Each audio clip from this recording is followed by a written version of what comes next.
एक बार एक राजा, एक प्रधान और एक सिपाही जंगल में खो गए। बहुत देर इधर उधर भटकने के बाद राजा को एक अंधे साधु दिखे।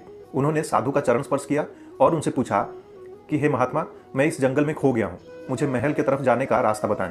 तो साधु ने राजा को रास्ता बता दिया।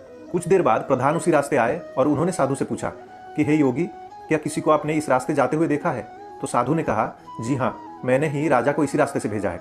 कुछ देर बाद उसी रास्ते सिपाही आया और उसने साधु से पूछा कि अरे ओ बाबा जी, क्या किसी को आपने इस रास्ते जाते हुए देखा है? तो साधु ने उस सिपाही से कहा कि राजा और प्रधान इसी रास्ते से ही गए हैं। जब वो तीनों महल पहुंचे तो उन्हें इस बात का आश्चर्य हुआ कि साधु तो अंधे थे, पर उन्हें कैसे पता चला कि कौन राजा है, कौन प्रधान है और कौन सिपाही है।